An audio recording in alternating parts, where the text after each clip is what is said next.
Hello everyone, so here's a video which was shared yesterday from Siversk. This one shows a large scale Russian attack being defeated. The attacking column here is pretty big, consisting of 6 tanks including turtle tanks, 3 BMPs, 6 MTLBs, an armoured recovery vehicle, which, judging by the video, had its work cut out for it today. Additionally, there are also 12 larders, 2 combat buggies and 41 motorcycles. So, a pretty big attack here. I don't envy the guys being told to get into the larder. Then again, I don't envy the guys getting into the BMPs either, considering they catch fire if somebody sneezes on them. The video which is playing now shows some of the action in repelling this Russian attack. This includes some very nice clips of burning vehicles, artillery strikes on the columns, and also drone hits on the vehicles. I have had to shorten it somewhat, firstly because the video also shows quite a few soldiers themselves getting hit, so presumably I guess a few more larders are going to enter the streets of Siberia, but also because it's over 3 minutes long and I struggle to waffle on for 3 minutes about a video. This is the largest Russian mechanised assault we've seen for a while, but it's still smaller than the ones that we saw last year and the year before. After watching this mess, I can see why Russia decided they were bad ideas, since the armoured vehicles here are just sitting ducks for Ukraine's drones and artillery.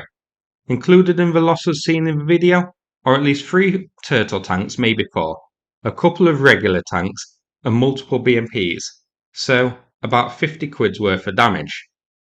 As evidenced by the video, this column was hit hard. Now, I have some geolocations for you done by Mocklassen on Twitter. Quite a few spots here.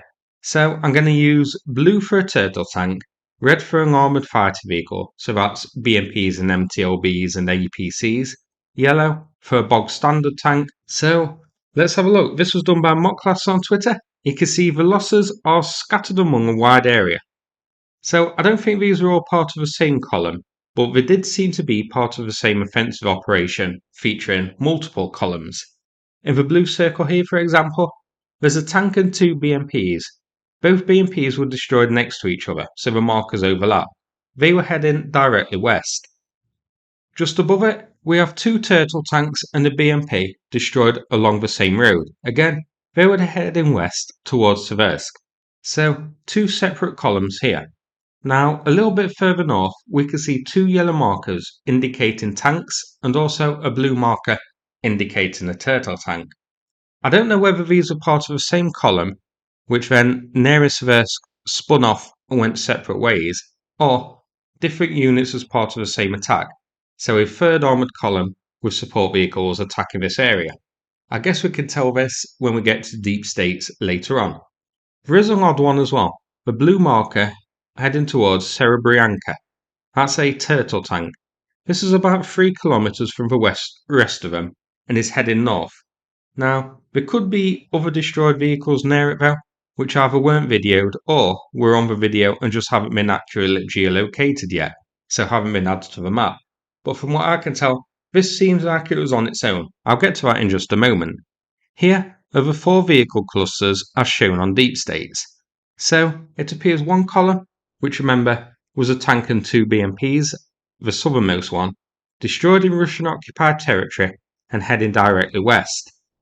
Just above it, 2 clusters of destroyed vehicles near each other, some destroyed on the outskirts of a settlement called Verkno-Kamyansk, which is a contested settlement at the moment. Some of the vehicles bypassed it and were destroyed near that waterway.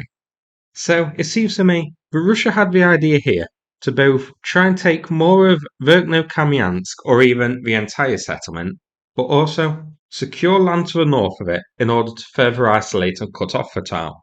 Now, the solitary turtle tank which we saw heading north is a odd one. One single turtle tank isn't going to capture much territory. I've got my suspicions that this guy might have gotten lost. So as part of the attacking force near the lake or pond that you can see, and after they got hit, he panicked and tried to get out of there, heading north towards Serebryanka rather than back towards Russian lines. Now, in terms of vehicle losses, this attack was a bit of a disaster, but I guess we need to wait and see if any new ground was gained here by Russia. They didn't seem to enter Verkno-Kamyansk themselves, so I'd say that settlement is still contested. But it is possible that vehicles destroyed northwest around the pond did dismount troops who have managed to secure some control over that area. Hopefully that isn't the case, of course, but I guess we need to wait for more information in order to confirm that one. But this was a big one. Certainly the biggest armoured assault we've seen for a long time, in terms of sheer numbers and, of course, the vehicle losses. One of the biggest this year, actually, I think. Now, I covered two more mechanised assaults in the past. Now, I've covered two more armoured columns getting hit in the past week or so, both of which were much smaller than this, consisting of just a handful of vehicles. I guess it's more accurate to call those armoured reconnaissance probes the full-out mechanised assaults on Ukrainian positions. But this one, it was a sizable number here. Multiple armoured vehicles, and then of course the usual lighter vehicles which we see Russia using. Let's take a closer look at the Siversk area now. So this is the situation on January the 1st, 2023. Yep, we're going all the way back to 2023 here, because the Russian gains in this area have been so minimal. The front lines then look like so. So we have Russian control over the settlement of Zolotarivka, and Russia is also pushing near the outskirts of the settlements of Sperna and Bilowarivka, as seen here. And here it is a year later. So, in that year, the Brova to the north is captured, but Russia is still stuck at Bilowarivka and Sperna. They've advanced about a dozen yards near Zolotarivka. So, not exactly good going for the space of a year. And here it is today. So, in that span of time from January 2023 until end of July 2025, Russia has managed to move the front lines about 4 kilometers closer to Kyiv in this region, which isn't very good going, to be honest. Here it is zoomed out, as you can see on the eastern front, so the front lines here pretty much static at the moment. So that's it for this video. Hope you found it interesting. There's not much else I could discuss about this one, but I definitely thought this video was worth a look at, as it was quite an interesting one. Now, before we finish, I'm going to play a video from Sanath, who we've done fundraisers for in the past, whose current fundraiser to buy equipment for Ukraine is still ongoing. I'll play his video now, and his donation link is in the description. Thanks so much for watching, and take care, everybody. Well, hello, Super Miners community. It's Sanath here, coming to you from the basement, otherwise known as the bunker. I hope everyone's doing really well. It's been several months since we spoke last, and this month marks the 2-year anniversary from when we first started working with the Super Miners community, the very generous and supportive community. And, you know, out here, you're always tottering from one crisis after the other, problem after problem. Priorities are changing all the time, and I never really get time to look back on what we've done together and what we've achieved, but it is worth it. You know, we've done so much to help in this effort, in this conflict. Drones, multiple vehicles, Pajeros, L200s, generators, engines, battery packs, winter equipment, night vision capabilities, you name it. We've really been there making a massive difference to these guys. And over the course of time, all your donations, large and small, they've added up incrementally to make a massive difference in this conflict and shape things according to how we want them to emerge. Now, I've hit a bit of a problem here. We've hit a bit of a problem. We recently lost a couple of vehicles. They lasted multiple years. I think that one of them lasted 2 years and the other one like 18 months. So they've done a lot of work and they've seen the hotter spots of this conflict.